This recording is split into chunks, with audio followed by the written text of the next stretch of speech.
تو جو دانے اتنے ڈالتے تو پھر میں نے انٹرسٹ نہیں تھا میرا کہ اب یہ ڈالیں تو وہ ان کے پیٹ میں تو جائیں نہ جائیں سنجے مزار پر.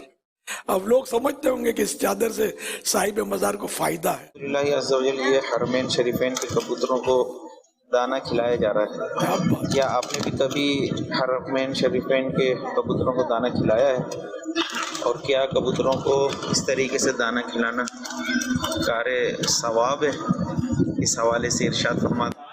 یہ 12 ربیع الاول جب مکہ مکرمہ تھی اس دن کا یہ منظر ہے. ماشاءاللہ یہ کبوتر بھی وہاں کے بڑے پیارے ہیں. یہ مانوس ہو جاتے ہیں زائرین سے. ان کو وہاں امان ہے, کوئی پکڑ نہیں سکتا. تو یوں یہ مانوس سمجھو ہے کہ لوگ دانے جو ہاتھ پہ اڑ کے بیٹھ کے بھی دانے کھا رہے تھے نا, اور ہم جائیں گے تو اڑ جائیں گے ادھر کے کبوتروں میں شاید.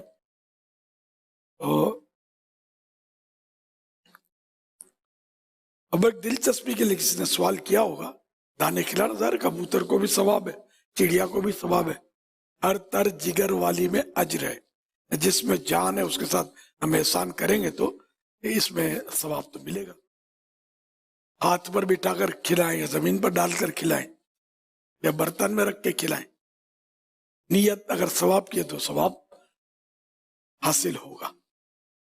اور میرے دانے میں نے بھی کھلائے ہوں گے, لیکن میں نے وہ اتنا دیکھا ہے یہ ماحول کبوتروں کا اور دانے کھلانے کا. لوگ اتنے دانے ڈالتے تھے, اتنے دانے ڈالتے تھے, اب بھی ڈالتے ہوں گے, کہ وہ اتنے سارے کبوتر کھا نہیں پاتے تھے. اور پھر وہ جو خدام جو ہیں وہاں وہ لے کر وہ آتے تھے اور سارے دانے بھر کے لے جانا, اور وہ پتہ نہیں کیا کرتے تھے. یا تو یہ ہو سکتا ہے کہ وہ سائیکل چلتا ہوگا اس کا. وہاں کے بچے جو ہوتے ہیں وہ اپنے چھوٹی چھوٹی تھیلیاں بنا کر بیچ رہے ہوتے ہیں, تو ہو سکتا ہے کہ یہی دانے جو آئے یہ وہ اٹھے, پھر یہ تھیلیوں میں گئے, پھر یہ بکے, پھر زمین پر لوٹنے لگے, برکتیں لینے لگے, پھر وہ آ گئے جھاڑو کے ساتھ, پھر یہ بکے. تو یہ سائیکلنگ ہوتی ہو تو بھی تعجب نہیں. تو میں نے خیر یہ دیکھا ہے اس طرح کہ یہ یہاں وہاں یہ سائیکلنگ تو میرا اندازہ ہے, کنفرم نہیں ہے میرے پاس. تو پھر میں نے انٹرسٹ نہیں تھا میرا کہ اب یہ ڈالیں تو وہ ان کے پیٹ میں تو جائیں نہ جائیں. اس سے ڈالتا ہے تو ثواب کا کام ہی کر رہا ہے کہ ان کو کھلا رہا ہے, وہ بھر کے لے جائیں. وہ بھر کے یوں لے جاتے ہیں کہ اگر یہ نہیں لے جاتے, ان کے بھی یہ ان کے اوپر نہیں ہوتا, یہ اپنی مرضی سے نہیں کر رہے ہوتے, اوپر سے آرڈر ہوتا ہے کہ ادھر یہ زیادہ دانے ہو تو لوگ چلیں گے پھر ان کے سے ڈھیر ہو جائے گا. تو یوں ہو سکتا ہوتا ہو یہ اٹھا لیتے ہوں. صلو علی الحبیب صلی اللہ علی محمد. یہ چادروں کا بھی مزارات پر بعض جگہ ایسا ہوتا ہے, چادریں چڑھتی ہیں اترتی ہیں, ان کی بھی سائیکلنگ میرا گمان ہے. جہاں بہت چادریں چڑھتی ہیں, اب لوگ سمجھتے ہوں گے کہ اس چادر سے صاحب مزار کو فائدہ کچھ نہیں ہے. صاحب مزار کو کوئی فائدہ نہیں ہے. بہترین چادر کسی نے چڑھائی, پھر اس میں کوئی سادہ چادر چڑھاتے پھر وہ چھپ جاتی ہے. مزار میں چادر چڑھانا جائز ہے, میں ناجائز نہیں کہہ رہا, لیکن میں آپ کو سمجھا رہا ہوں کہ یہ نہیں اتنا ڈھیر لگا دیتے ہیں یار. میرے خیال میں اگر ایک درود شریف پڑھ کر صاحب مزار کو بھی ایصال ثواب کر دینا, اس سے ان کو خوشی حاصل ہوگی. ففہم, چادر چڑھانا جائز ہے. ایک چادر ہو خوبصورت سی, بے شک اس میں درود و کلمہ جو بھی لکھا ہوا, لوگوں پر اس کا ایک روب اثر ہوتا ہے.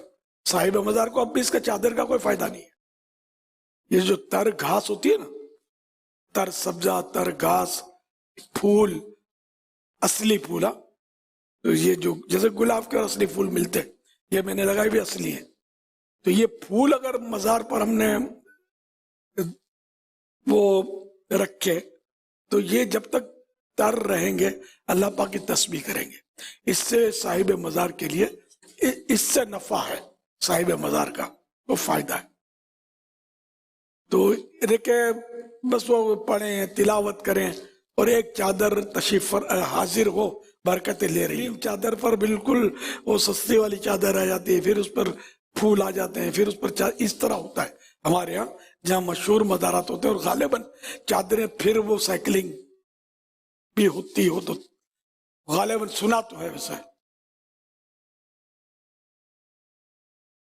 اللہ کرے دل میں اتر جائے میری بات. دیکھو کسی کو غلط فہمی نہ ہو جائے, چادر کو میں نے ناجائز نہیں کہا, مزار پر چادر چڑھانا جائز ہے, لیکن ہر جائز کام سے کوئی زیادہ بہتر کام بھی تو ہوتے ہیں نا بہت سارے کاموں میں. صلو علی الحبیب صلی اللہ علی محمد. اور یہ جو میں نے عرض کیا نا, یہ وضاحت کر دوں, میں نے بتاؤ افریقہ میں کہیں پڑھا ہے کہ ایک چادر مزار پر,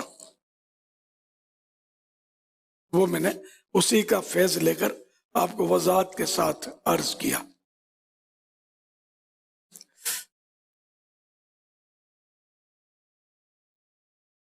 صلو علی الحبیب صلی اللہ علیہ. SMS کے ذریعے